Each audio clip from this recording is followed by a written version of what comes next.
This is Wayofftrail with Select Start Gaming, and today it's our top 10. Yes, it is. And thanks for not letting me introduce myself. Yeah, my bad. Wow, it's it's really hurtful. In fact, I think I need to pay you back for that. Hey, let's stop shooting. You know, it's been a while since me and you have been in a game together. We've been busy. It has been. It has been. What was it? A year ago when we did that top 10 games we played in 2018? Probably. Wow. And you know what a coincidence? Because what we're here to do today is talk about our top 10 games that we first played in 2019. Woo. This does not mean games that were released in 2019, because there could be games from like 2010, really. It's just games that we played for the first time this year. Yep. So, games that... We might have a couple games on our list that came out in 2019, but it's not necessarily true and, in fact, rather rare. Yes. We poor. Well, you might be poor. I'm doing pretty good right now. Wow. Yeah, in fact, you know how I started out my gaming time this year? Getting a PS4. Oh, nice. That's Hell, yeah. So you can expect to see a few PS4 games on my list this year. Oh, Yeah, it's not just Nintendo content anymore. nice. Just mostly Nintendo content. Let's Shocker. be real. Yeah. I mean, I don't change much. So, wait, sure. Why don't you go ahead and get us started off with your number 10 game Sure. of 2019? I can do that. Funny enough, this game came out in 2019. No way! I know. What? It actually is a rare thing for me. So my number 10 game, the reason it's at number 10, I'm just gonna say first off, is I'm not done with it. So it doesn't have the full extent of me being able to try it to get it maybe higher on the list. That's fair. The game is The Legend of Bumbo. Indie game made by Edmund McMillan, the people who made The Binding of Isaac. Oh, that game. Yeah, it's a puzzle-based game, and it's definitely unique, I'd have to say. Well, I mean, if it's made by the Binding of Isaac crew, I'd be shocked if it wasn't. Right? That game was always one of the stranger games that I've seen. Yeah, I always loved The Binding of Isaac, and it's been a while since, I've played and they had anything, unique and new. And this just kind of got me rekindled back into it, and I have been enjoying it so far. Again, You've been streaming that game, right? yeah, I've been streaming it, and probably will upload it at some point, maybe onto the channel. Probably be after this video at some point. Who knows? Makes sense, makes sense. But I've been enjoying it. It can be difficult, but it's overall pretty good. It's different. I like the differentness of it. Yeah. I mean, I did watch you play a little bit of it. I was like, okay, that's kind of an interesting puzzle thing. And every time you complete the game, you unlock a new character, a little bit more of the game.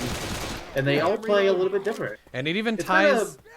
It's kind of Bejeweled-like in a way, but with characters and abilities. Yeah, and it even ties into the original Binding of Isaac at some points. So I'm really curious to finish it out and see how it connects. Well, that's my number. I'm going to make a prediction here. Yep. The final character you unlock is Isaac. That would make sense. It would. It would really make sense. So that's my number 10 game of the year. What is Zantok's number 10 game of 2019? Well, you know how I told you that there are going to be some PS4 games on my list this year? Oh, is this one of them? We do not start with a PS4 game. Sorry to mess with you a little bit there. Actually, Yeah. I'm not, but whatever. I'm trying to shoot this gas can. There we go. Now I'm happy. Funny times. So, my number 10 game of the year, it's a game that released in 2019. Oh my god, no way. Funnily enough, I just realized this. Yeah. It is it's a create your own kind of game. It's a sequel. And it is Super Mario Maker 2. Oh, that makes sense for you. Yes. It's a Nintendo game, so you're not too far off brand. Well, yeah, I mean, I'm not off-brand at all. So this game is very similar to the original Mario Maker. You can create your own courses, play other people's online courses.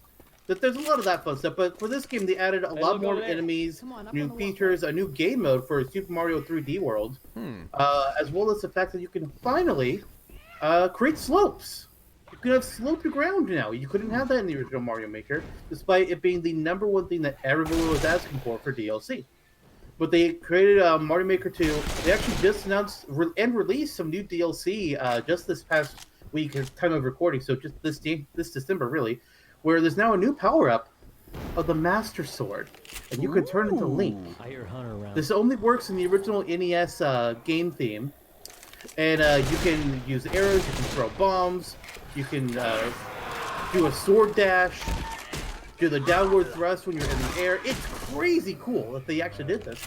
Not something anybody ever expected they would do, and we're getting it. It's like, holy shit, that's not a power-up anyone thought would happen. Huh. Yeah, the reason it's only #10 is because, I mean, to be fair, a Mario Maker game, it's not going to be out any top AAA game or anything like that. It's cool, but it's a build your own level and upload levels type of game. It did come with a story mode, unlike the first game, which is up on the channel right now. You can watch me play through the entire story mode. But other than that, cool game, but it really wasn't ever going to crack top 5. It's just not that kind of game. Yeah, and from what I've seen of Mario Maker, it's cool. I get it. I like it. The idea behind it. Not my type of game.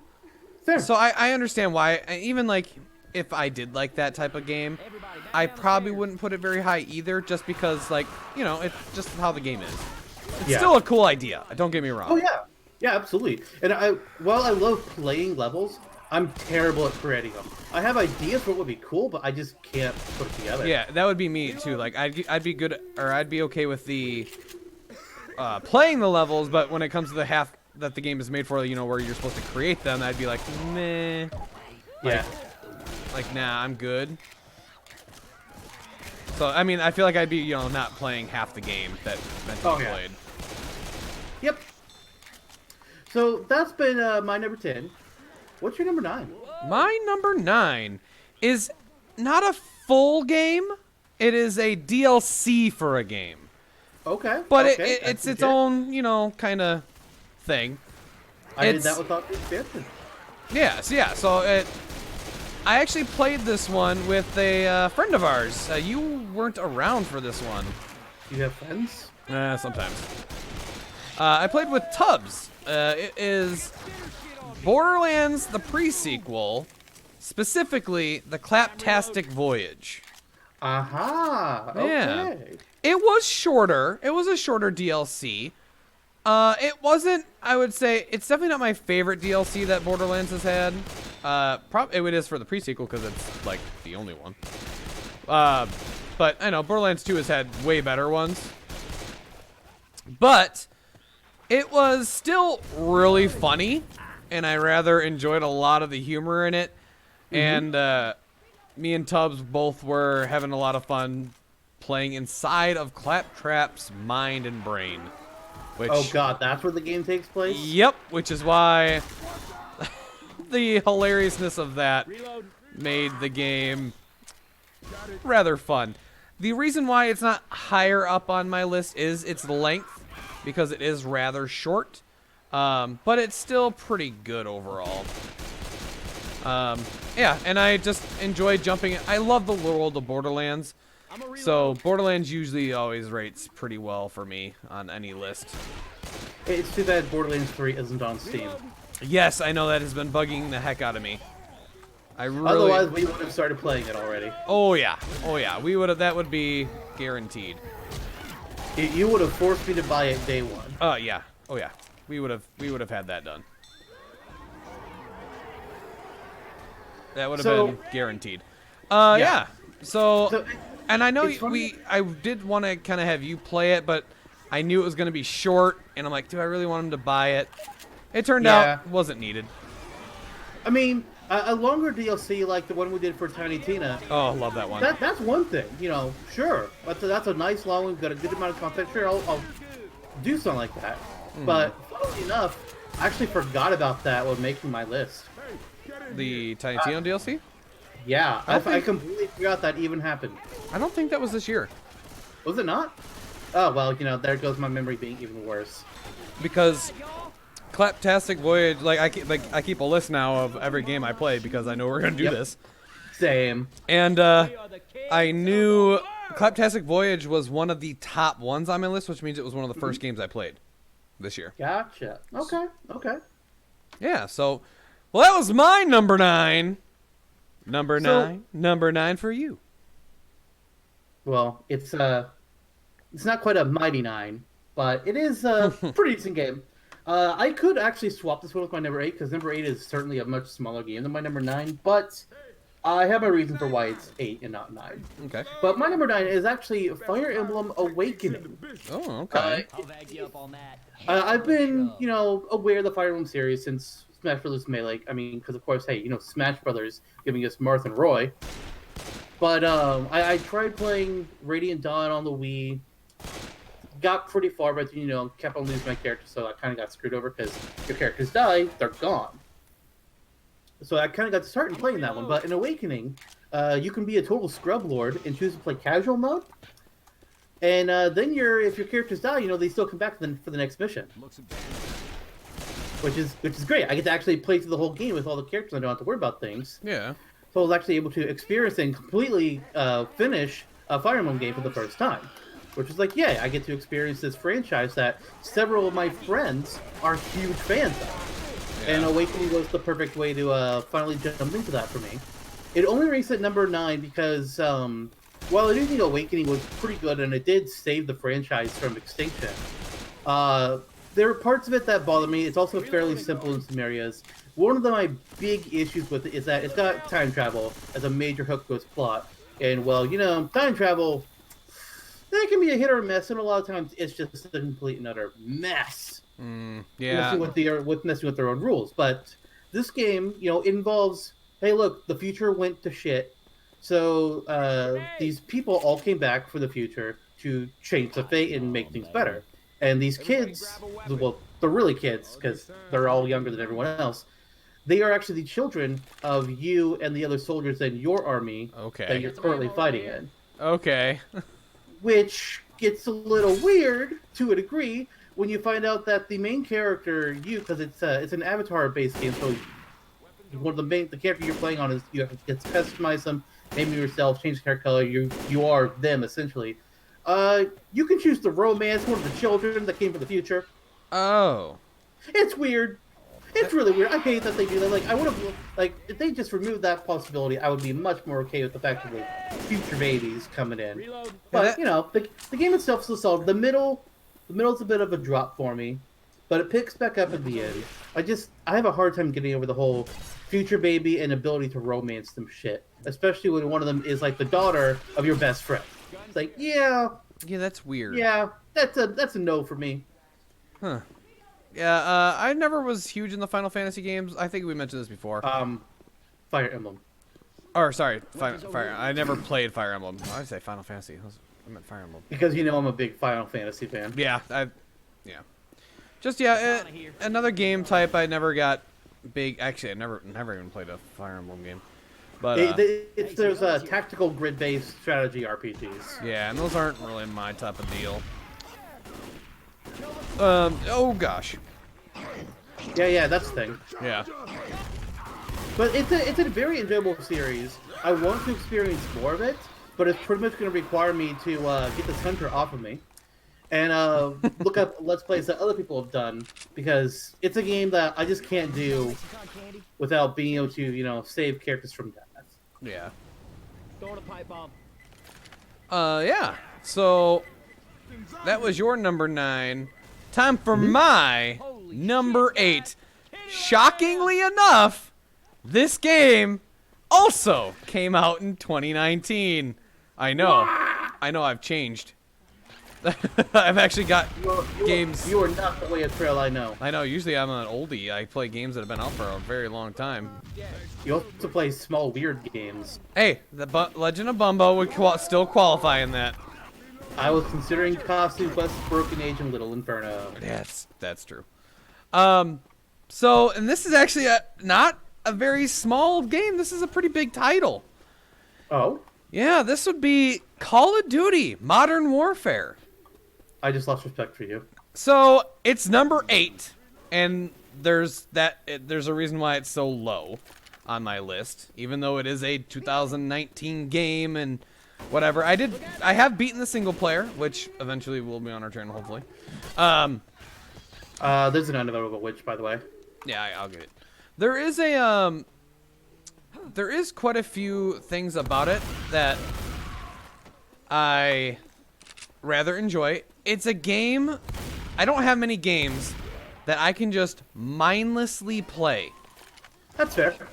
And what I mean by that is I have like half an hour, and I want to play something. I don't want to get too invested in it because I know I have to go somewhere or I'm just kind of killing time. This is that Sure. game for me.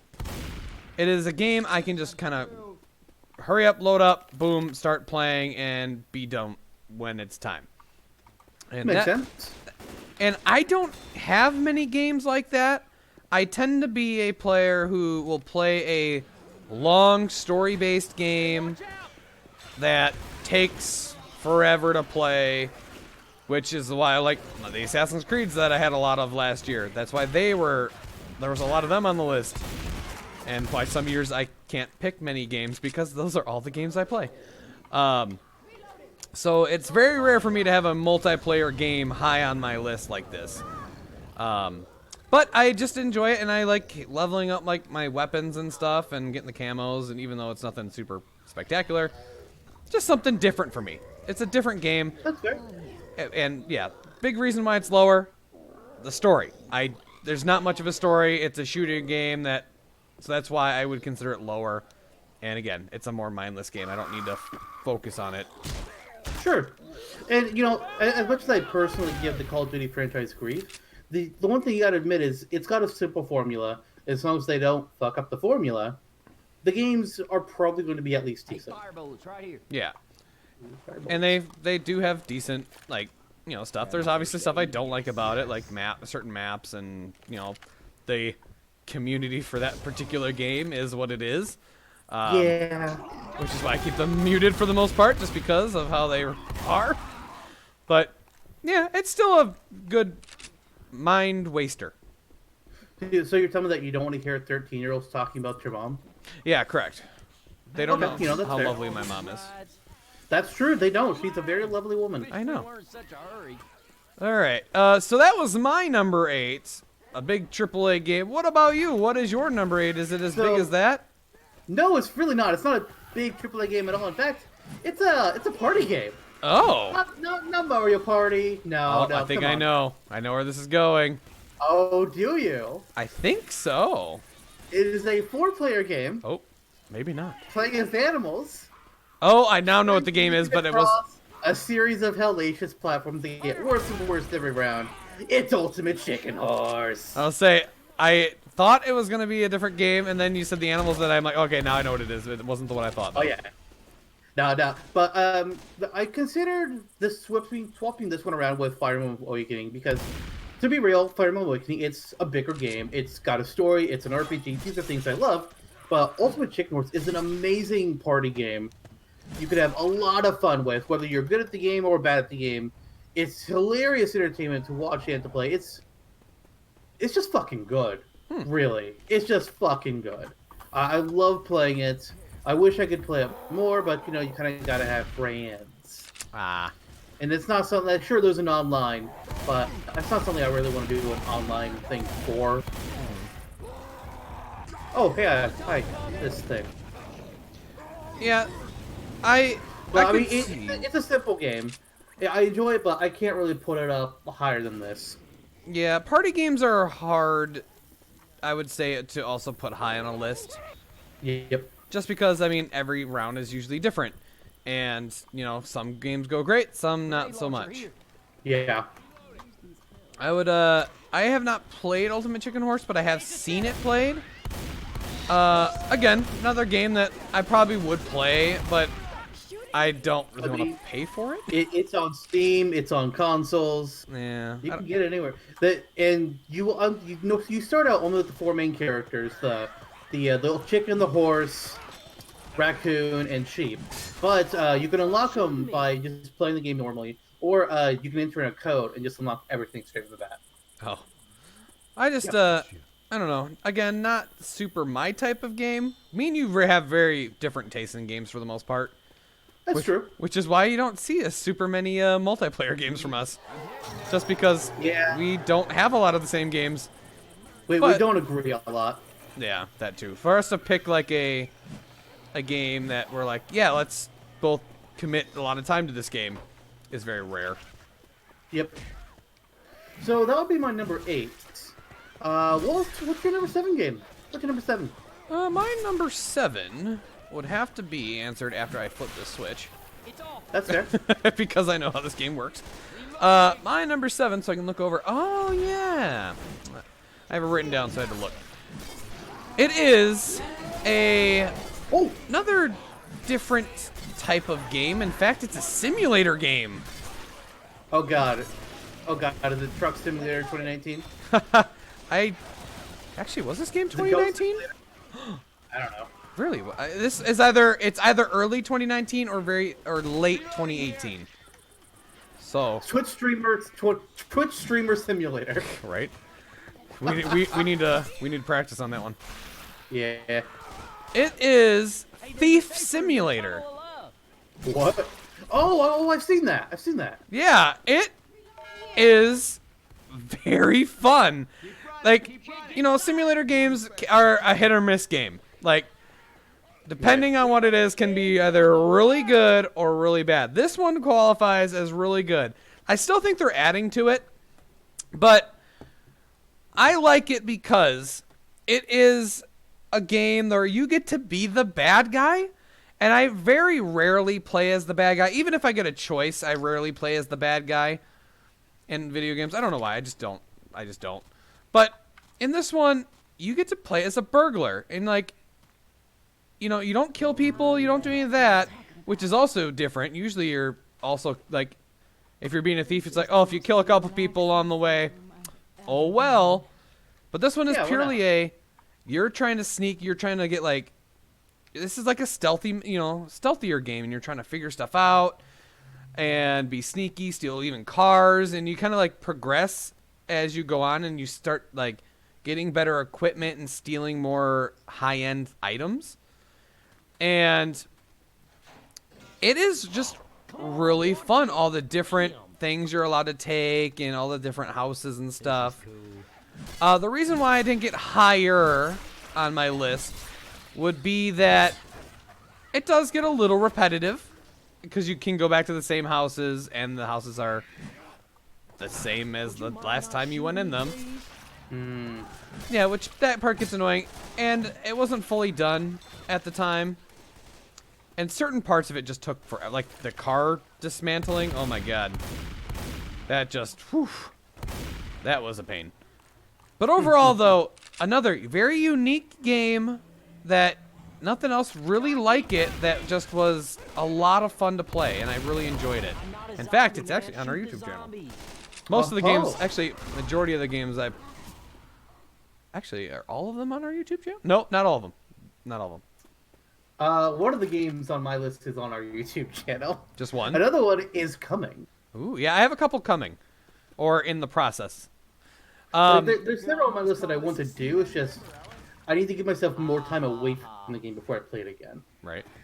Alright, so you usually play a lot. You like to play games that you've played before. I'm not usually much for that. I usually play newer games I've never played before. Yeah, that's true. I like to play games that I'm already familiar with, so I don't spend a lot of time going, okay, what's next? I've wasted 3 episodes in this area. I don't know how to get out of here. Yeah. I hate that. Yeah. Well, that was my number 7. Time for your number 7. So, my number 7. Oh boy, this game. This game released in 2019.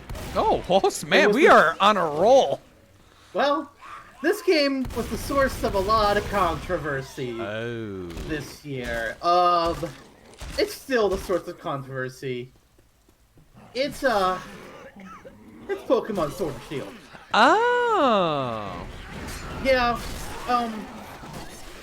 I don't want to harp on the game much because we're talking about it here. Because, like I said earlier when talking about Call of Duty, there's certain games they just have a formula, and as long as you don't screw up the formula, they are at worst going to be a decent game.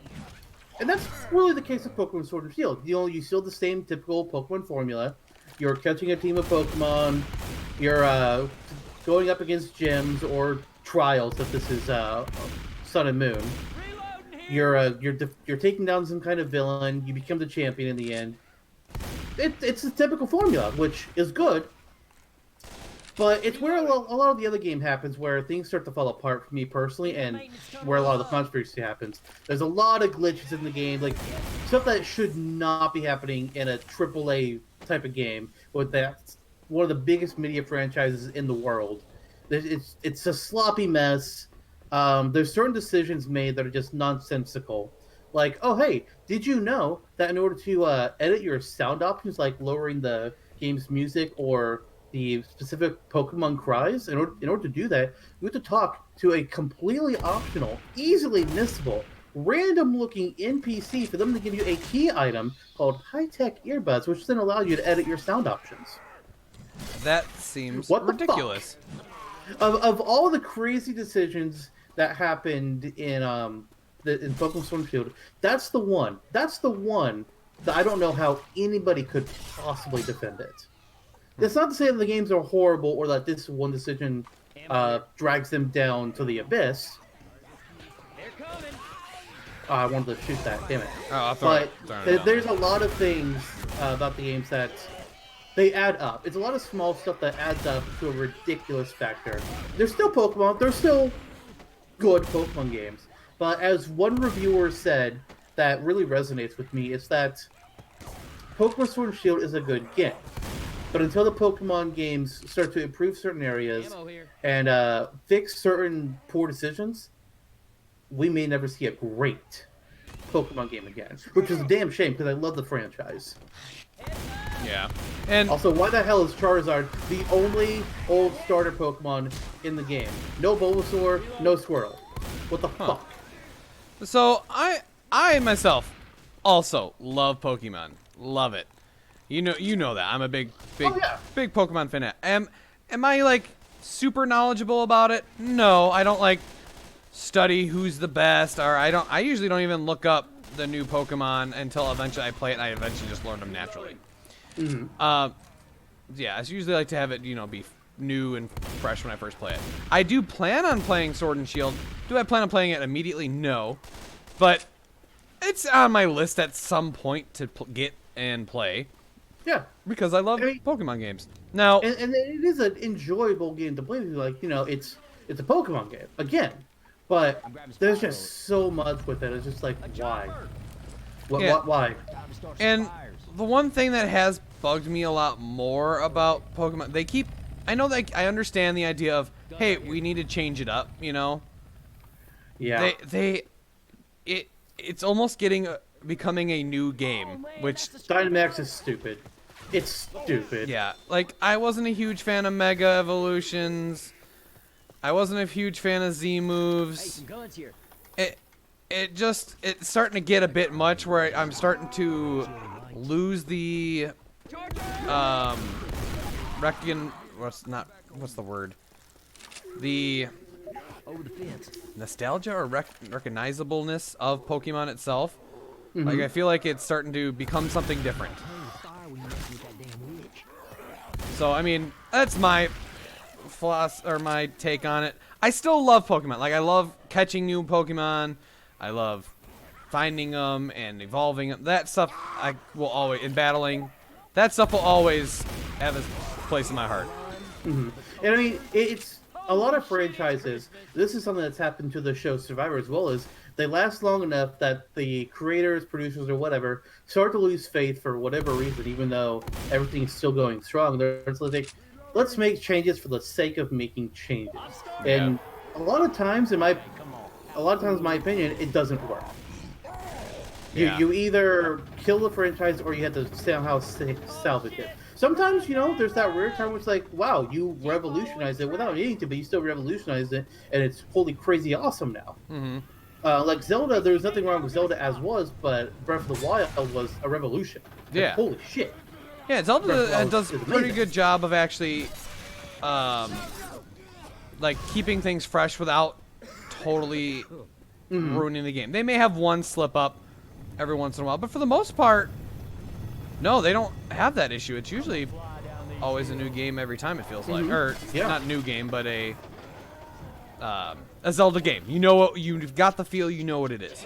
Yeah, you pretty much know what to expect. They'll all play a little bit different, but it's still Zelda at the end of the day. But like, it started with Gen 6 with Pokemon. They've been toying with the franchise, and they don't need to. Stop it. Megas, I did not like them at first. I kind of got over my dislike. It's a bit of a whatever. Z moves were pointless, utterly pointless. Dynamax is just flat out dumb. Flat out dumb. And we all know that whenever the next games come around, Dynamax is going to be gone. So what's the damn point? What's the point?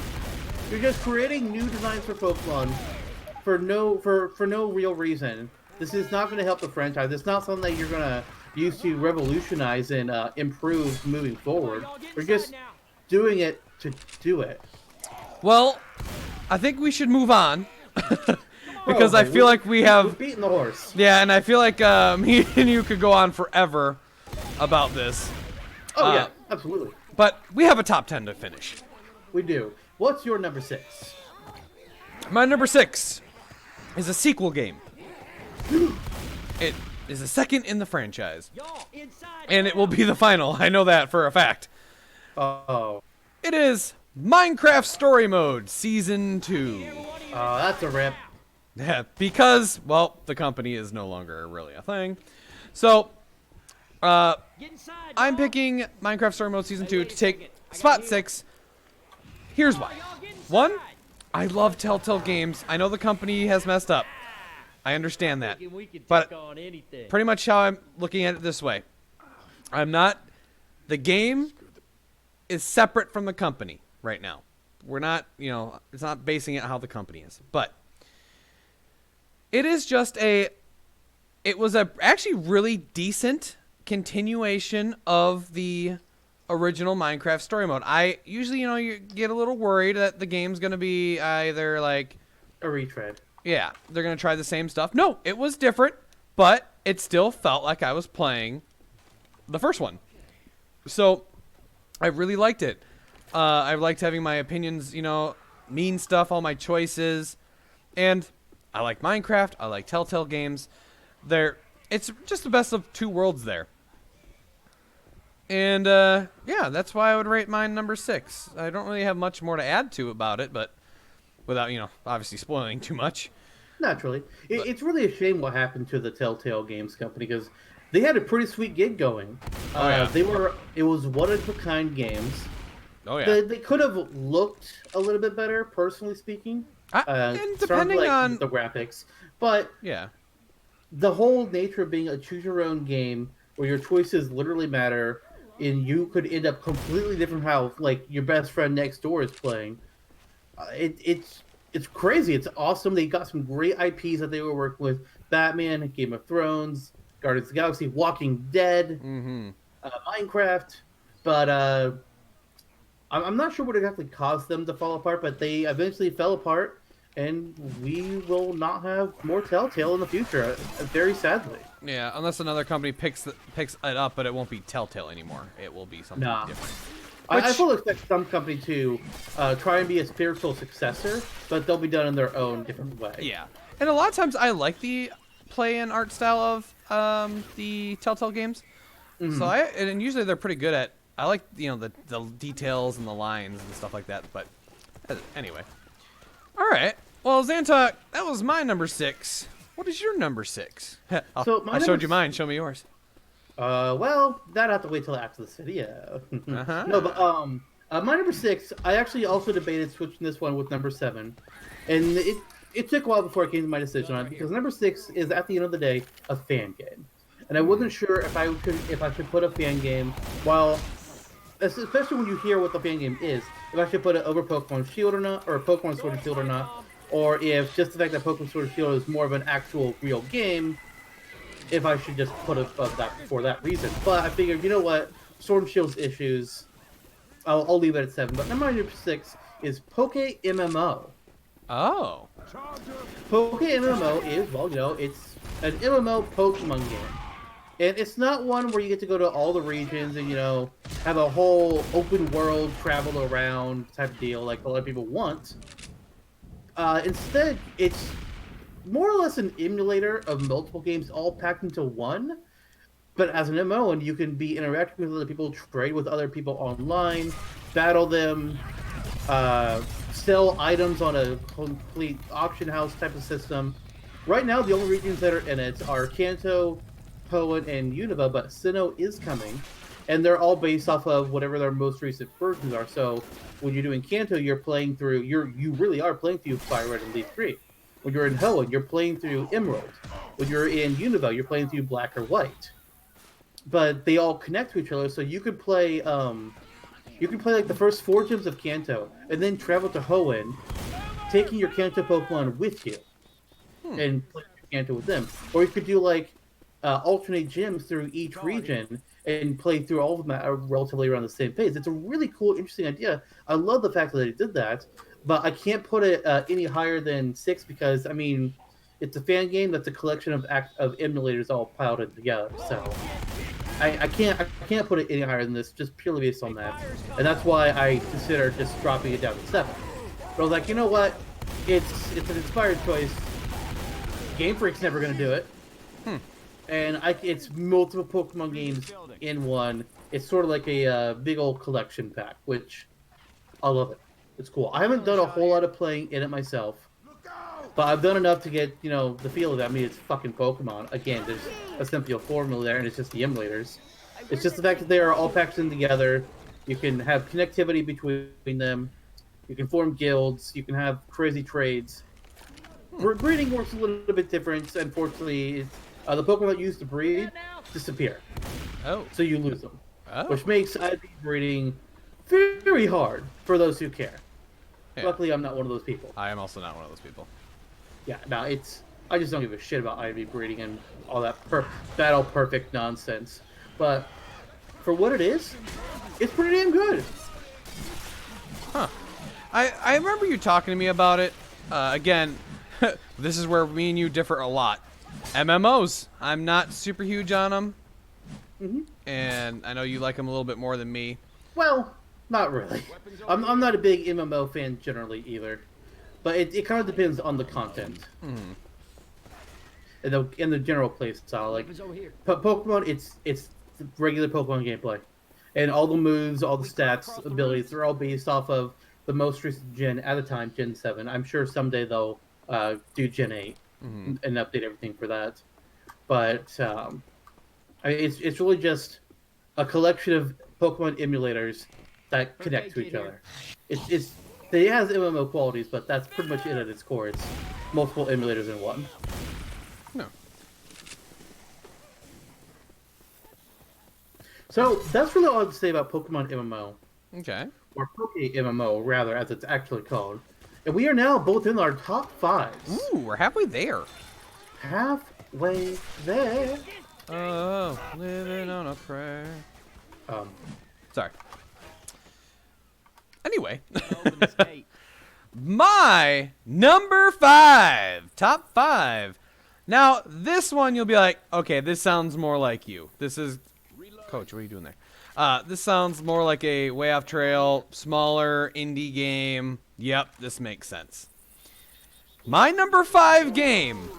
Little Inferno 2. Little Inferno is actually a fun game. But, Graveyard Keeper. I don't even know what that is. See?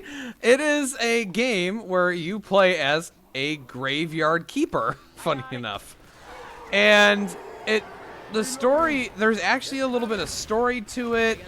You try to make friends with all the people in the town. You do a bunch of stuff, and you're trying to figure out, like, little secrets about this small town and why you are the graveyard keeper and what it is you're supposed to do. That everyone's like, yep, you're the graveyard keeper, and everyone just knows it. And you're like, but I've never been here before. It's one of those kind of crafty, kind of almost like you level up, or it's got skill trees. RPG mechanics. Yeah, RPG mechanics. You level up stuff. Like, one of the things was, like, you can choose the branch of like, you know, your graveyard keeping stuff where you make the graveyards look nicer, or your when you go to like embalm the bodies, you can level up that, or you can do some like foraging stuff or social things instead. So you can kind of pick and choose those type of things, which makes it, Why would you want to be social though? yeah, you know, social seems, Come on, y'all, get yeah. inside. I kind of went that one last, but you know, it's Co- definitely. Coach is gonna die. Yeah, oh yeah, coach.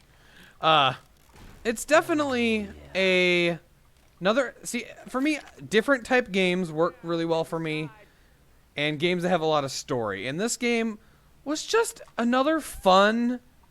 You know, it took a while, but it was just a fun, more relaxing type of game style where Y'all get inside be now. like, all right, I have to do this. You know, I have a certain amount of energy for the day. You know, it might take a little while, but I'll get it done after a while. And I really enjoyed it. It was a pretty fun game. Again, not as high again, you know, because it has story, but man, not as much. But I really liked it. I would definitely recommend anyone who wants to try a different type of game, try Graveyard Keeper. Okay. So what made it to your top 5? Well, it wasn't Coach. Yep, Coach. No, Rochelle. Rochelle! God damn. But no, my number 5 from here on out are all big name titles. Oh. Each of these are big games. Most of them are either RP. Actually, all 5 of them have, at the very minimum, RPG elements. Bare minimum. Okay. Yep. So, but my number 5. This is the game for the 3DS.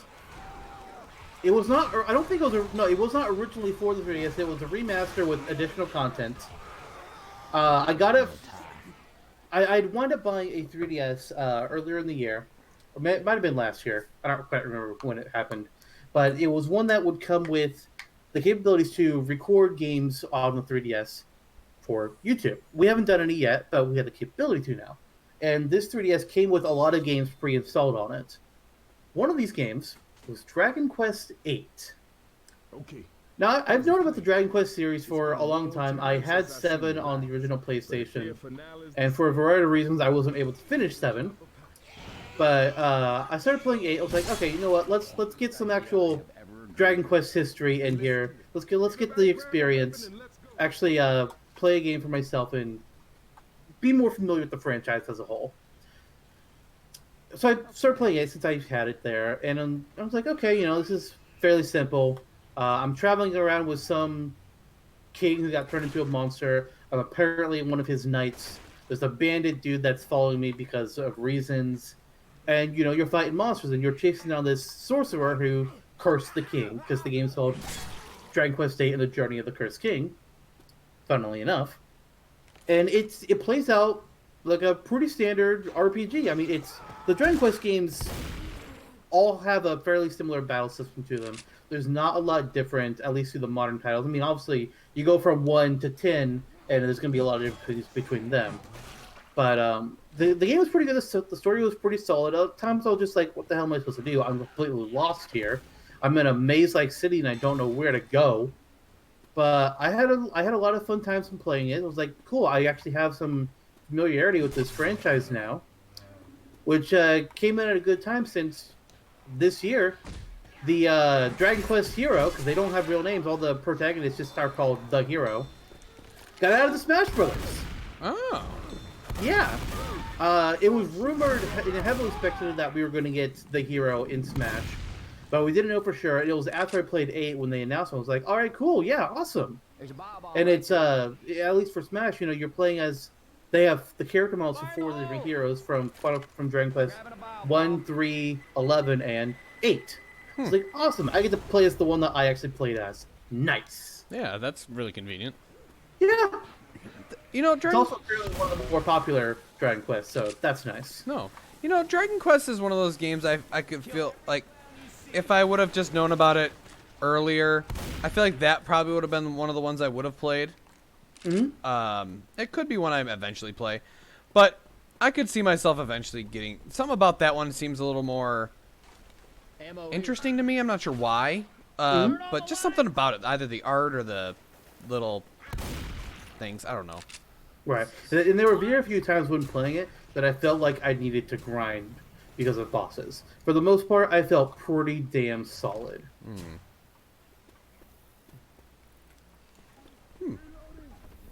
But that is my number 5. Good old Dragon Quest, and I'm hoping to play more of the franchise. The Dragon Quest 11 is on the Switch now, so that'll probably be the next one I do. But what you got for number 4? Number 4.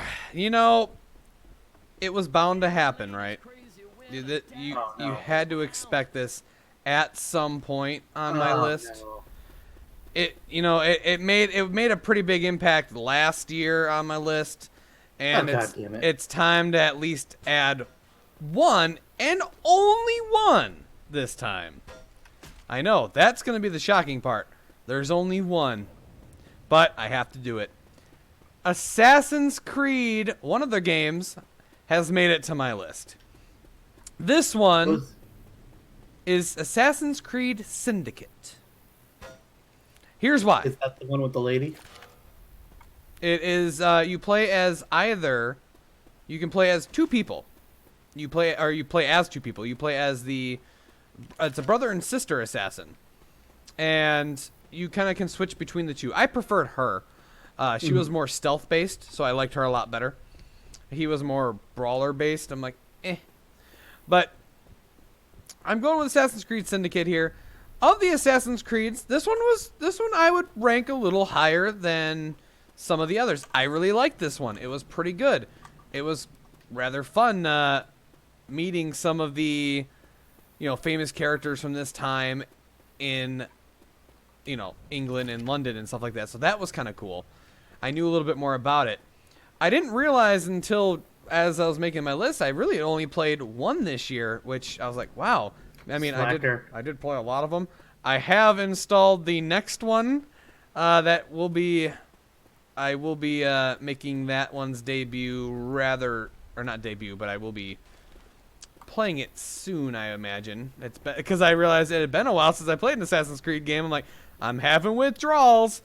So there will probably be another one happening at some point. Again, it's just a series I just love to play. Something about that series is just fun for me. I like the stealth part of it. The kills are always kind of fun and unique. It's just a fun series, and for me, I really like world history and stuff like that, and that game does it for me. Like seeing the cool places, especially if I know a little bit about it. Like England, I at least knew a little bit more about it, whereas Unity, I didn't know much about French history, just because I never had it in school, and it's just not one I knew. So that one didn't really do it for me as much, but this one was a lot more fun for me. I enjoyed it a lot more. Assassin's Creed is also one of those franchises that there's a pretty simpler formula to it, and so long as you keep certain features working certain ways and you hit certain notes, the game is most likely going to be decent. Gotta reach for the top. Stay Oh. on the mountain. Sorry, Ellis decided to sing. Okay, Ellis, that's I was gonna say we should wait to hit the fireworks when we hit our number 3s. Oh, well, we could do. Well, I mean, we still got to go through my number 4. I know. But I was just saying. didn't they we should wait. also recently announce the next Assassin's Creed? I think it was going to be Norse themed. I think they did, and I'm totally down for this. I mean, they've done Greece, they've done Egypt, and you might as well get the other member of the big mythological three, with Norse. Yeah, So hey, why not? Yeah, so I play them in order as the games came out. So will next year have the Norse one on my list? Probably not. But if you know the order at all, my next one has to be Origins, and then it will be Odyssey. So You're almost caught up. I know, and so I have Origins. I have both of them. They're both purchased. They're just both. Well, one is sitting in my Steam library, and the other is installed, ready to go now. So I am pretty excited to get going on those ones. But I'm excited about my number 4. What was your number 4? So my number 4 is the game that released in 2019. Oh my God! It's also the first game on my list that was on the PS4. Hmm. I think it's also on Xbox One. I'm not really sure, but I really don't. There's very few titles that I would care about on Xbox One, and the ones that I do are multi-plat. So I just went for the PS4. Screw it. But this is a game that it also had a little bit of controversy to itself, but nowhere near what Pokemon had. This controversy with this game was just more along the fact that people thought it was rushed, which agreed, and that there were some areas of it that just felt unfinished, which is why it's not higher than before. But it is the conclusion to a very long saga, and by conclusion I mean conclusion to just this part of the story. There's going to be more, of course there are. They'd be fools not to do more of Kingdom Hearts. Ooh. It's Kingdom Hearts 3, the conclusion to the Master Xehanort saga with Anthem and the Organization 13, all that fun stuff. You get to finally take down the old man once and for all, or we assume once and for all. You never know with these games, really. Anybody could come back at any time. They also just announced today, well, not announced, but they showed off a trailer for the DLC pack that's going to come to the game called Remind. Not remind, the word, but colon or semicolon, whatever the damn symbol is, because I can never keep track, and then mind. Bit of an odd name, but Kingdom Hearts is known for odd names. When you name one title 358 days over 2, no, 358 over 2 days, that's, what the hell? What the hell kind of title is this? Mm-hmm. Kingdom Hearts 0.2 after chapter prologue is whatever the fucking nonsense they've done. But the Kingdom Hearts 3, it's, again, I thoroughly enjoyed it, but there were definitely areas that felt unfinished, unpolished, rushed. The Big Hero 6 world really felt like it was suffering from that, which is a major shame. Having Toy Story World, though, Monsters Inc., yes. Yeah. Yes. I played the first one and I think the second one. And I like those games. Those are fun. And they're so like if you like Disney, these are great games for you. And the fun thing is that there are a lot of spin-offs to Kingdom Hearts, but every single one of them matters to Kingdom Hearts 3. Every single one of them gets referenced. Maybe they may not all be referenced in a huge way. Recoded is definitely referencing these with the smallest amount of the connectivity to Kingdom Hearts 3, but every single one of them do connect, and there are threads for the future. Even the mobile game Cross Union is connected to this, and it's actually fairly important, not to the main story, but to like the post-credit scenes and what they're teasing for the future. That mobile game is extremely important to the future of Kingdom Hearts. Yeah. Which is weird to say. A mobile game is extremely important to the future of a console game. Okay. Yeah. And sure. I just like it's a good series. I don't know if I'll ever finish it personally, just because I don't have your idol. Because I don't have usually the consoles for that particular game, but when I do, that is a game I do like to play if I get the chance. Yeah. It's a great franchise. I love most of the Disney worlds. I'm still sad that we didn't get Emperor's New Groove or Atlantis The Lost Empire. But future games, maybe. Yep. We'll see. Let me fight Yzma with me and the boss both going through a variety of animal transformations. Please. Oh, that would be kind of cool. Please. Dear God, I need it. I think that's pretty much my most wanted world. You know, Zantok, I think it's time. Oh, for the bathroom break? For our top 3 games of 2019. Oh my God. Hit those fireworks, boy. When I hit this tape deck, it's hold on. I can actually hit just regular fireworks right here. And then we'll hit the thing too. Woo! Fireworks! That was kind of wasteful hitting them first, but okay. You know, it's so pretty. And gone. Anyway. Welp. And here we go. That free fire. There they go again. All right. My number 3 game of the year is a mix of 2 I've already said. Assassin's Creed, The Legend of Assassin's Creed Bumbo Edition. Yeah. I had the Claptastic Voyage, so a Borderlands game. and I had Minecraft Story Mode, a Telltale game. Well, I got the one that's the mix of the two. This would be God. Tales from the Borderlands. And this game, you know, at first I thought, okay, you know, I like the Borderlands franchise, I like Telltale franchise. I'm not sure if I'm going to care for a mixed. But, you know, we'll see. It was great. And I expected it to be like just like a one-off, no connection to anything else. Like it was just going to be a standalone game. Found out all the stuff that happens in it also ties into, well, will tie into Borderlands 3. Some of the characters and some very important things that happened in the game that I couldn't believe and thought, like, there was a part where something very, very big happened about a particular character, and I'm like, there's no way that is canon. I was wrong. It is canon. And I was like, no. And again, choices in that game made me feel like a terrible person, which makes that a great game. So I have a question about that then. Yeah. If Tales games inherently are your choices can matter extremely, and things can vary wildly from one person's playthrough to another, and sometimes somebody will wind up with one character being dead in their game, but somebody else has them alive. Yep. Considering the fact that this is all canon to the Borderlands franchise, and I'm assuming is referenced in Borderlands 3, was there much of that at all? Could they really have characters that some people could save, some people could kill if that character is important to 3?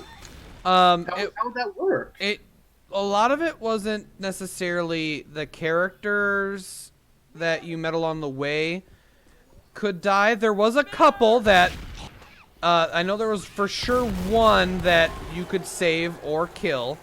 I killed.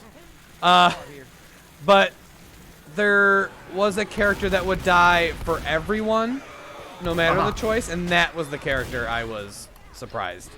Okay. Like, it was probably going to be more of how they died. Yes, and the fact that they did die was the part that blew me away. Okay. But fantastic game. Loved it. Wish they would have eventually had another one, but it won't happen. But it was very good. It wrapped up nicely too. All right. Which means time for your number 3. So my number 3 is another PS4 title that did not release in 2019. I'm pretty sure it released in 2018, probably towards the end of the year. I'm not too positive on that. Actually, yeah, I'm pretty lucky what it had because I think it was part of the E3 presentation for Sony in 2018. But this game, it is by the time that this video is being uploaded, this is my new Let's Play on the channel. Oh. This is Spider-Man. Oh. I mean, for one thing, Spider-Man's another one of those franchises which kind of like, well, I say franchise, but it's got a very simple concept to it. Swing through the city, building the building, fight bad guys. That's Spider-Man. Yep. It's, it doesn't have to get any more complicated than that. And they do a damn good job on this game. It is nothing short of amazing. I fucking loved it. It's also a very good game, kind of like what you mentioned for Call of Duty, where you can kind of like play it in short bursts. I feel like Spider-Man is a great game for that as well, because there's a lot of collectibles that you can just run around the map to collect, or you can go through the story and complete all the missions. But if you only like need 30 minutes to play, or if you've been doing like a high stress game, like Dark Souls, let's say, and you need something to help you unwind, Spider-Man is a great game to help you unwind. It's amazing for that, because you can just do whatever. You can just run through, random crimes will happen in the city, you can just like fight a few generic muggers or whatever. It's amazing for that. It's a great way to kill some time. The story is very well done. It deals with in the E3 because they reveal that it's going to deal with the Sinister Six. You fight them as you're playing the game before your big finale with the boss. And it's got 3 DLC packs too with that tie up the loose ends, but also still introduce threads for a sequel, that's still gonna have Spider-Man, well, Peter Parker, and it's also gonna have Miles Morales. Because you get some little segments where you play as him and Mary Jane, do some kind of stealth segments. A lot of people don't like the stealth segments, but I thought they worked out fairly well. A little bit annoying, but they worked. Oh god, I just fell off the thing. Awesome. But I love playing the game. At the time of recording this, I only have one episode of the game recorded, but I'm going to get a lot more done. It's going to be a real fun series, and I am going for 100%. Including the DLC. Not the trophies 10%, because some of them are like, you had a perfect score in this mini game. Yeah, how about fuck off? But the rest of it, oh hell yeah, we go. Yeah, I've seen a couple videos of that game, and it seems like it's pretty good. It is. There's a lot of extra suits that you can wear too, that come with powers, but you can also mix and match the suits with their powers. So if you get like a power you really like, but a suit that you prefer over whatever that suit that power comes with, you can swap it, and it's not a problem. But that is my number 3. Well, how am I getting? What the? What is going on? I killed it. I think How we're, is it in I here? think we're glitched, by the way. We are 100% glitched. Or we'll just let Rochelle die, maybe. I mean, that's fine. But that is my number 3. What is your number 2 game? Bye, Rochelle. Rochelle getting killed and left for dead. No, Rochelle. Nobody. Actually, it kind of makes sense. Number 2, Dying Light. Are you saying our light just died? No, that was Rochelle. Oh, okay. So, I gotta go with Dying Light. I played this one on Twitch, and it was one of those games that I had heard about a long time ago, kind of forgot about, saw it, and I was like, wait a minute, is that game I remember seeing like a commercial or something for a long time ago? And I'm like, if I remember it, that game looked alright. So I'm like, you know what? I'm gonna grab it. It was cheap or whatever.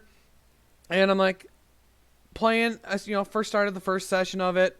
I'm like, oh, okay, this is kind of different. This is unique. It's a zombie game. I like zombie games. And this is a little different. All right. As I was playing it, it was a fun game.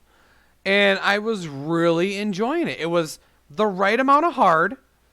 It had a great story. And I just liked playing it. I enjoyed every moment I was playing that game. Even the times I was getting angry at the game, I enjoyed it. Like, it was just a fun game. And it had a couple DLCs I bought, and I played them right after I played that, because I normally I take a break and then I'll play the DLC. But that was also a decently good game. The DLC for it was actually just as good as the actual game. I was like, oh, sweet. I love when that happens. It was fun. So, I gotta go with Dying Light as my number 2. I can't really say too much bad about it.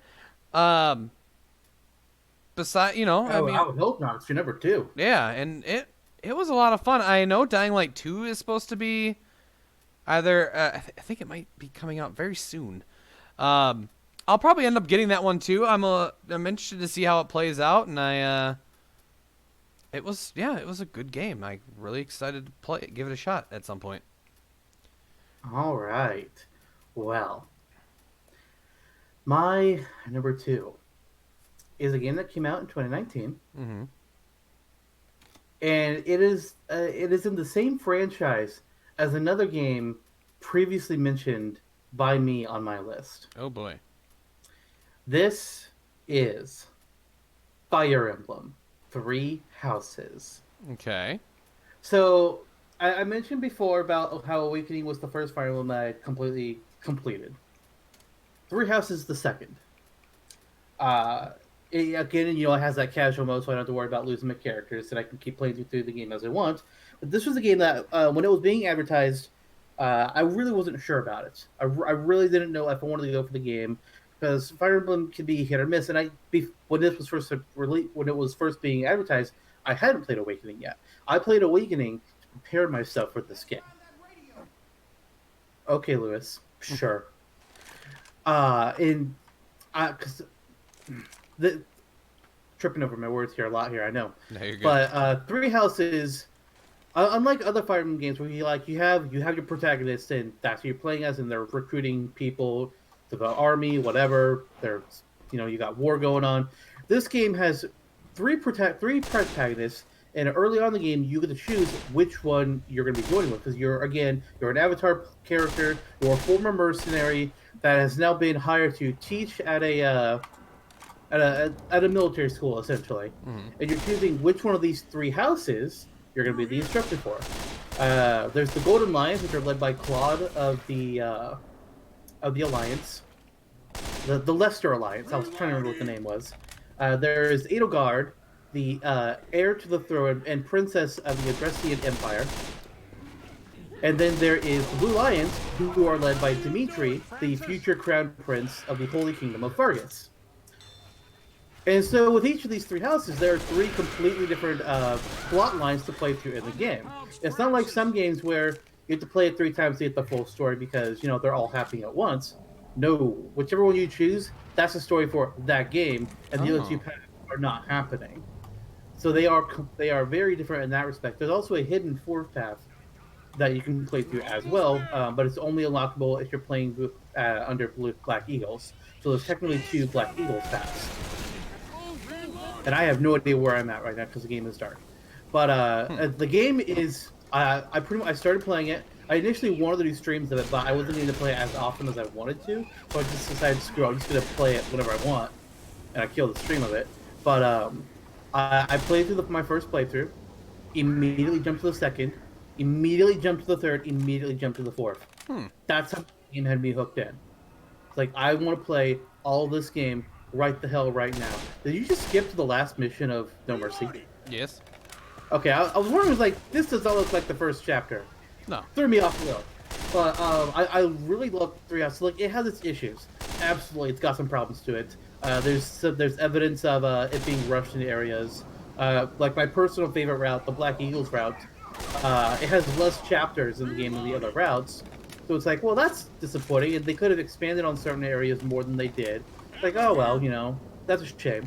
It's got a season of DLC that's being released in waves, and the 4th wave, which is the next one, is going to be adding more story content. So I'm looking forward to playing that again. I've thought about possibly Let's Playing on the channel, but it's long. It's very long. And to play through all 4 routes again, I don't know that I'm ready for it. Especially because the first half of all 4 routes is the school phase. Because the game is divided up between the school phase, and then there's a 5-year time skip, and now you're in the war phase. And the school phase is 90% the same between all 4 routes. It's like, oh good, oh joy.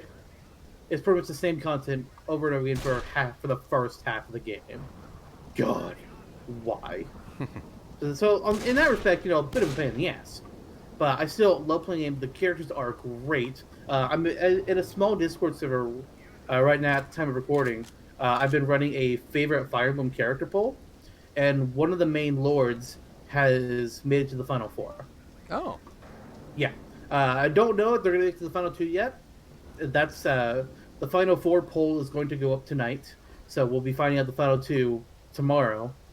But the characters are pretty popular. There's very few that are kind of like misses and terrible characters, but for the most part, they're great. I love the story. Edelgard for Smash. I'm saying it now. I don't care for the fans that don't like her. Screw you. Edelgard's the best. I give no shits. Fuck adding another avatar. Fuck Violet. Dimitri is cool. Claude is okay, but Team Edelgard, 100%. Give me that axe slaying emperor. I need it. I need it heavily. Please give. Please, Sakurai, give. Lord Sakurai, he giveth and he taketh away. He really does. He really does.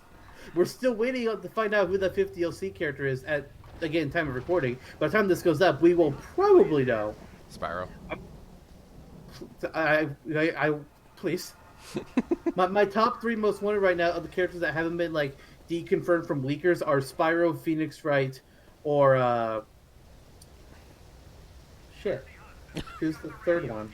That's an interesting character.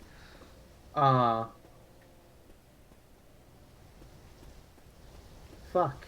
I don't remember who my third choice was. Anyway, I'm calling Spyro. But we're I have not a question for you. Oh yeah.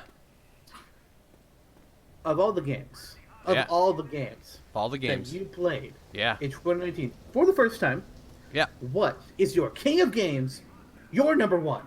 My king of games for 2019 was not a game that I streamed or recorded. Sacrilege. I know. Because I knew going in, this was a game I wanted to just play and take it in, go slow, not have to, like, you know, worry about anything. I just wanted to play it for me. This was a game also I bought a long time ago, and it was sitting in my Steam library, and I forgot I hadn't played it. Wow. Like, I bought it, and then, like, you know, must have got busy or went somewhere and just forgot. And then I eventually was just going through my Steam library, and I'm like, oh my god, I have not played this game yet. I was looking forward to this game for so long. It is Deus Ex Mankind Divided. Aha. This game is a sequel to the regular Deus Ex Human Revolution. There's a couple other ones, but I never played those because they were just not as good. But this game was phenomenal. The reason I really like this game, I did have issues because I had a computer that couldn't run it very well, but that was not the game's fault. I had issues with just my PC couldn't handle it.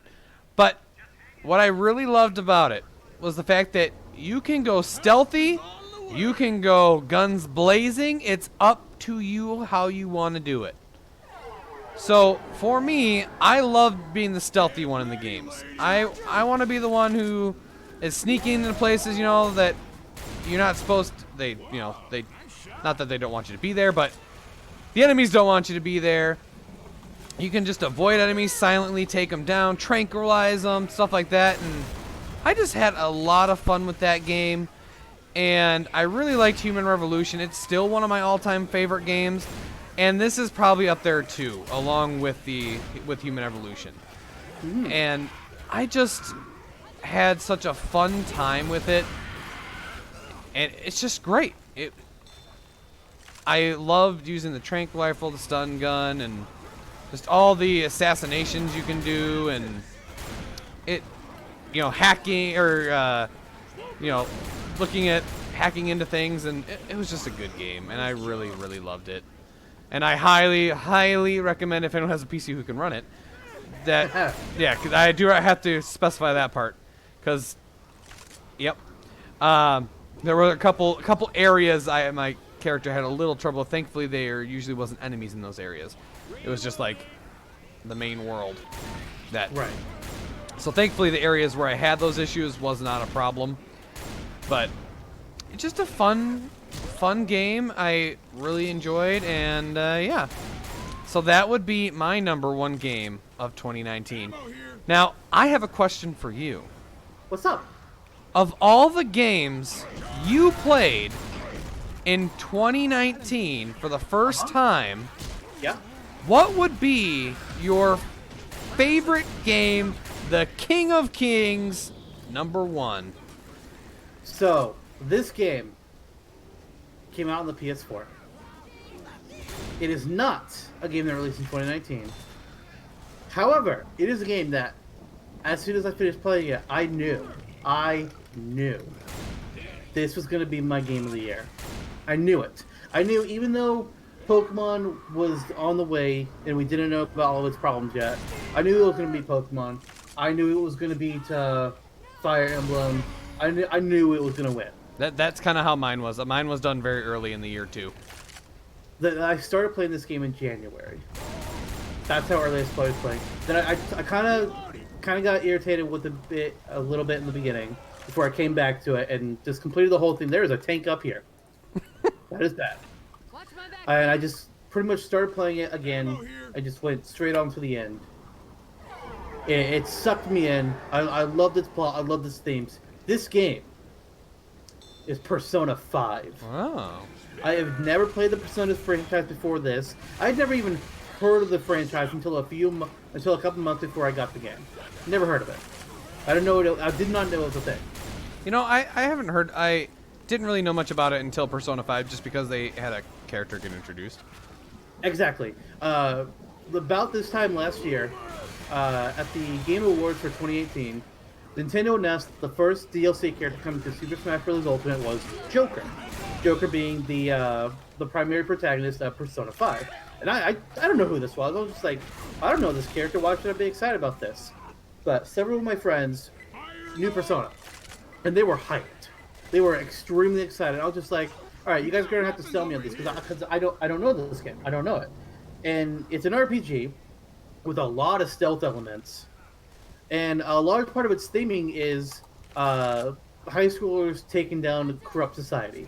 Which, yes, that sounds fun to me. I will absolutely play that. I mean, let's be real, we're dealing with that a lot in life. I would love to see corrupt elements get their comeuppance. And you start out with a high school gym coach who abuses his position with certain students. I'll put it that way. Oh, God. Yeah, one of those guys. So they picked a real good first villain to suck you in and make you want to keep playing. Here's how much this game sucked me in. After I finished playing it, I looked at the trophies that I had left in the game to get, and I saw that there was a trophy for doing New Game Plus stuff and fighting a super boss that you can only do in New Game Plus. So I immediately, very next day after beating the game in the first place, started a New Game Plus run and played through it. Like there was no pause for me. I just jumped right in. And then a couple months later, Twilix, you know, he's dealing with some shit. Lost his job. And where the hell am I? And I recommended to him, he's like, you know what, shit's going bad, but here's a game I think you'll like, and I think it's appropriate for the situation right now. Play Persona 5. He wasn't sure about it first until I gave him a lot of the same selling points that worked on me. And then I watched him play through the entire game from start to finish. So I essentially played the game 3 times this year, more or less. I loved it. We are getting an expansion, Persona 5 The Royal. I say expansion, but it's kind of like the third version that Pokemon will do, where they add extra content and new tools and such. So it's kind of like that. It's called Persona 5 The Royal. It's coming out at the end of March 2020. I am 100% getting the game. Decent chance I might stream it or record it. I'm not really sure yet. Or both. See. Or both. Well, I mean, if I stream it, it's going to go up. But I don't know if I'll stream it or if I'll just do episodes, or if we even do it. But I'm extremely excited for the world. I'm about to die. F it. F it. Molotov. I'm going out on my own terms. Don't even care. Persona 5 is just nothing short of amazing. Like, any game, yeah, it has its issues. Every single game in existence does. But I was captivated. I fucking loved it. I'm excited for the Royal. I'm having to be careful on fan sites because it's been released in Japan for a couple months now. And I can't wait for more. I wasn't sure about it when Joker gets added, but I got sold easily and I was like, yes, give me this game. Give me this game. The only downside I'll say too is that it works on a very strict calendar schedule. So days pass in the game, and if you want to do like everything, you have to follow a guide. Which, I mean, I do that for games sometimes anyway, so I wasn't too bothered. But if you screw up one day, you are thrown off. Yeah. But it's still amazing. Yeah, well, I have to say, 2019, I played some pretty good games. Like, for me, it wasn't much of a, all right, this one's definitely the bottom. I had a few of those last year. I was like, okay, this one's definitely the bottom. This one's definitely next bottom. Like, I kind of worked backward. Yeah. I had a hard time with that this time. Mike, I liked a lot of the games I played this year. Same. Like, I only had 12 games to choose from this year compared to like last year when I had 20 because I was doing a lot of those really small shovel plays. oh, yeah, yeah. but we didn't do shuffle plays this year, so it actually cut down on my amount of games that I could use. Yeah, I had a few more. I can't see my list for now. I have to scroll. Let's see. 10, 11, 12, 13, 14, 15. So I also did not have so many, and I would say of the 5 that I did not put on the list, I would say just 2 of them were terrible. But other than that, Fair. the rest were fine. The rest were all pretty good. The other 2 I had played this year were the Ruby card deck building game, which it's a fine game. It's a card game, deck builders. You're playing through it, but it's got a lot of glitches in the game itself, so I didn't want to put it on my list for that. But I also played Beat Saber on VR. That was a lot of fun. It really was. But and it nearly took the top 10 spot away from Super Mario Maker 2. But I went with, you know what? Super Mario Maker 2 I can have a lot more fun with than Beat Saber, so that's where I kind of had edged that one out. My other ones that didn't make the list were Farm Together, just because I only played it single player. I feel like it may have done better if I played it multiplayer. Batman Arkham Origins was good. Don't get me wrong, I liked it. It's just I'm not huge in the Batman world. I just don't know a lot about it. So that was like, it was a good story. I just wasn't as into it, I guess. Scribblenauts Unlimited was okay. It was I think I'd wanted to play it. I think I grew out of wanting to play that one. Pit People. I forgot about Pit People. Yeah, me and you, we tried that one for a multiplayer and we couldn't get through it. It was we kind of quit on it after like what would have been the second episode. Maybe it might have been the third. We weren't feeling it. Yeah, it wasn't like the other ones made by Behemoth. And it probably would have been better as a stream game than a regular Let's Play. Yeah, and my last game, which would have probably made the list until about a week ago, was Fallout 76, when it decided to erase my character, and I had so many glitches with that game anyway, and I had to say, you know what, Fallout 76, I'm done with you, and I pretty much uninstalled it, and I've never really done that with a game. So fair. If you hadn't lost your progress in Fallout 76, where would it have ranked for you? It wouldn't have been very high either because it was so glitchy. I don't know. It probably would have taken number 10. Okay. Because I think I would have had Legend of Bumbo. I probably would have counted it for another year. That's true. You wouldn't have started playing Bumbo yet. You would have still been playing 76. That is true. I wouldn't have started playing Legend of Bumbo. That's true. All right. Well, that is our top 10 games that we first played in 2019. I'm looking for the 2020. Yeah. I already know. I know 3 games for sure that I'm going to be playing next year, and they're probably all going to be on my list. There's a 4th one I'm considering as well. I don't know if I'll have the time to play it though. But next year's going to be good. Yeah, I don't know which games I have for sure lined up. I know of one, and I already gave you a hint when I was telling it is an Assassin's Creed game. I bet it will make top 10. But I also might have name dropped 4 of my games for next year. Yeah, so because I know I have that installed. So, but yeah, we hope you enjoyed our top 10, and I guess we'll see you in the next year. So indeed, we will. Bye, everybody. See ya. Bye.